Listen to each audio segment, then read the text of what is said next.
of Indiana County Contest, Marcus and Mack, a law firm representing injured people. How are you? Good, sir. How are you? Wonderful. It's election day. Good time because school board races all across our state, and including here in Indiana Area School District, they're on the ballot. And maybe folks don't really realize how important school board elections are. You, of course, you're right there between. You've got the school board. You've got the school superintendent. You've got the school district itself. You're the one who links the school board literally with what the school district's operations are. It's a very important role, isn't it? It is a very important day for a superintendent. The superintendent is the one employee of the school board. So school board elections definitely affect people like me, and they definitely have an effect on the students here too. The school board makes decisions that affect academic decisions, athletic programming, facilities, all those things. So it's very important you get out today and vote. We have 5 seats that are up in Indiana, so it's a really big election here in Indiana. And while we're talking about it, I want to take a second to thank the service. We have at least 4 of our sitting school board members who will be cycling off the school board. Mm-hmm. And I have to say the school board of directors is not a very easy job. It's a thankless job often. It's one that they do for free. No one gets paid for this. They do it because they care about the community, they care about the kids. So I'd like to thank Mr. Terry Kerr, Miss Cinda Brode, Miss Tammy Blank, and Mr. Ron Earhart, who, regardless of today's outcomes, will not be on the school board next, a couple weeks here. So thank you for all of the things that they've done for our kids in our community. They've done a great job. They've been great board members, and I'm truly appreciative of their work. The aggravations and the frustrations of a school board member are probably very easy to see when you go to any school board meeting, and then you realize they're doing this voluntarily. It's really an amazing act of public service. Oh, absolutely. They're passionate about helping kids. They're passionate about doing the right thing for the community. It's really hard. None of these decisions they make are easy.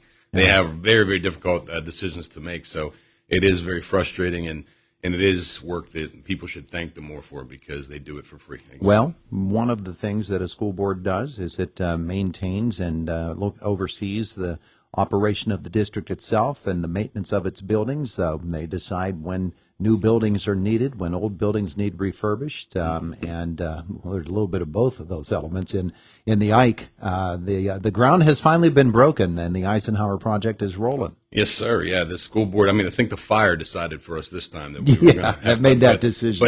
But this school board did finally get the Ike project moving forward. The construction teams are there right now working as we speak. So progress has begun. So it's nice to see that happening. I think it's going to be a great facility for our kids down the road here. When you think about what that school building will be able to do within the district, and it's a different role than it's played in the past. Correct. We're expanding the capacity of that building. Obviously, several of our buildings are in need of updates.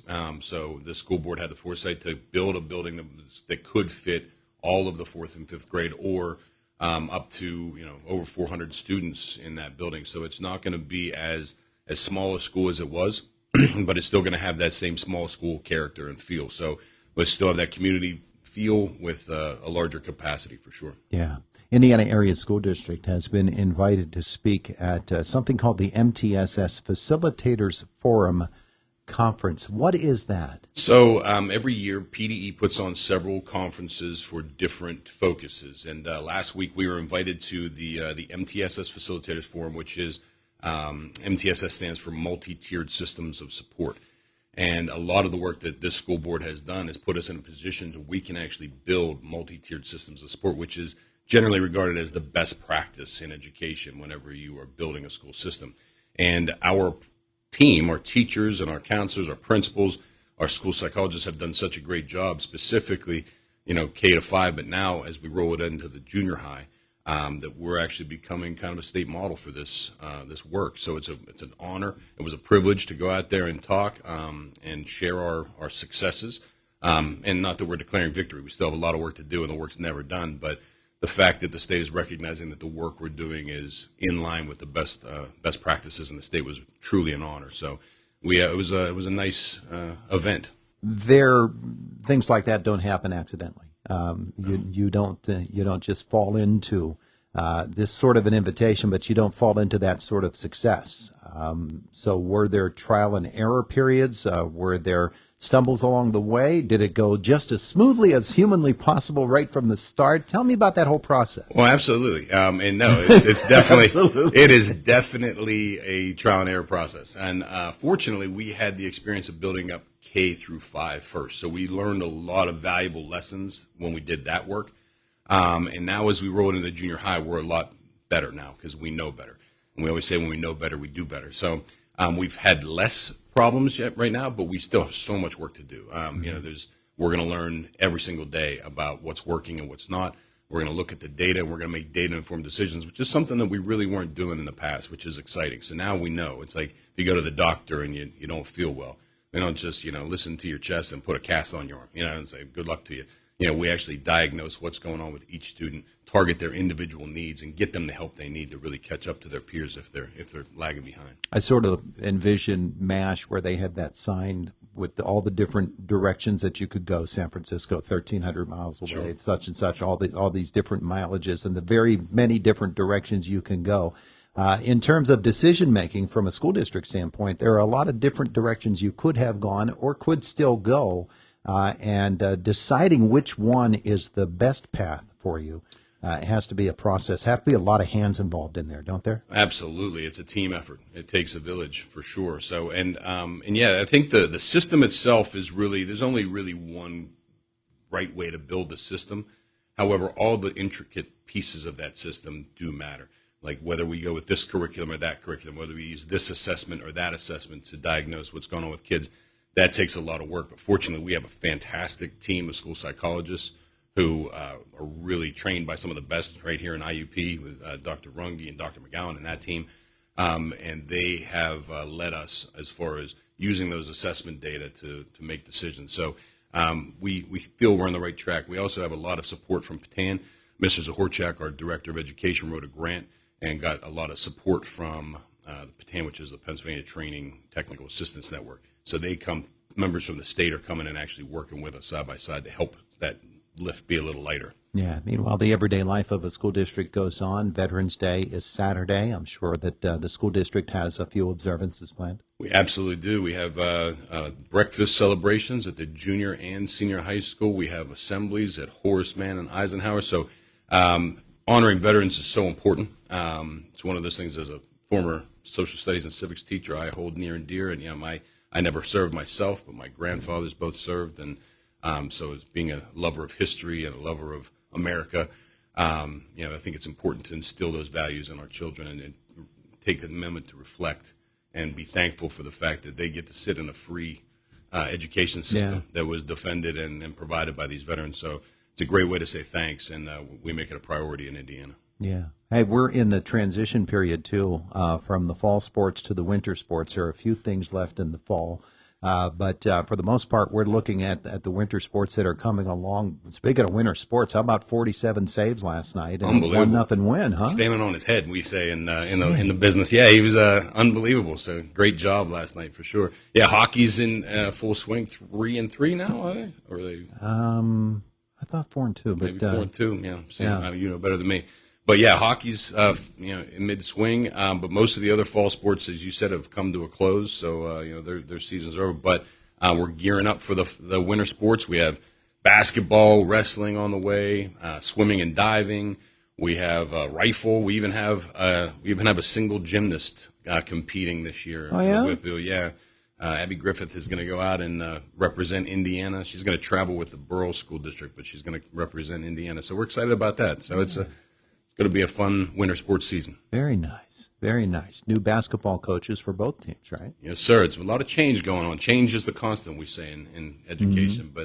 But I think it's going to be good to watched what's going on so far, and I'm pleased with what I see. So hopefully, high expectations for those teams. And if you're not jumping on into a pool or performing on a mat somewhere or on a court somewhere, maybe you're on the stage. You've got a drama coming up. We do. A play about a dragon is on December 1st and December 2nd at the senior high school. So that's the actual name. The name of the play is a play about a dragon. I'm pretty sure it's a play about a dragon. So I guess we'll find out on December 1st and 2nd. But I know that Leah Lyons and that team are working very hard to get ready for that production. It's always, the drama is some of my favorite events of the year because they bring students from all different areas of school, all the different cliques and social groups all come together and put out just tremendous performances. And they all come and they visit us every year. Mrs. Lyons brings in the group. They're always the 6:45 a.m. Indiana High Theater slots, and those kids come in. You'd think kids would come in dragging like a kid, should at that time of the day, but they're always up. They're always excited. And they're high energy kids, that's for sure. Yeah, that's a lot of fun. Yeah, a lot of fun. Absolutely. So life goes on in the Indiana Area School District. You've got a lot of things that you're looking forward to, and it's always good to catch up with you and find out what's going on. I know that you encourage everybody to get out there and cast their ballot. Absolutely, and stop by and eat pancakes for the United Way. I'll be volunteering the United Way later today. We'll be eating pancakes at our office this afternoon. So there's still time if you want to support the United Way and all the things they do for our community. Cooking, serving, what are you doing? I think I am packing boxes, but I'll do whatever needs done. I'm user-friendly. There you go. All right. Rob Heinrich, Indiana Area School District. Thanks so much for the visit today. It's always a pleasure talking. It is the voice of Indiana County. It's WCCS 101.1 FM, AM 1160, and WCCSradio.com. 24 minutes after 8 o'clock, and Jake is in the newsroom. He's coming up very, very shortly on this Tuesday morning. It is United Way Pancake and Sausage Day. They're there until 7 o'clock tonight, a chance for you to benefit the United Way of Indiana County. Fill up your belly a little bit, too. One of the most serious complications for people with diabetes is diabetic peripheral neuropathy, which often starts in the feet as tingling or as pins and needles. It can cause burning or stabbing pains, very cold or very hot feet, muscle weakness or numbness, even pain from the sheets or blankets just touching your feet.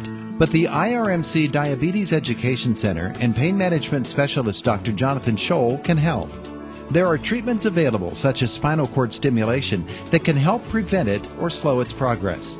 Join Dr. Scholl and the Diabetes Education Center for a special free All About Me in 2023 seminar on diabetic peripheral neuropathy on Tuesday, November 14th at 6 p.m. in the IRMC cafeteria.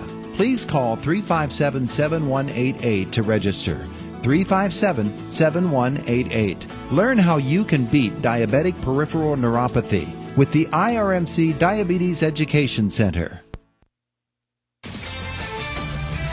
This is Boomer Science with the CBS Sports Minute. Can the Buffalo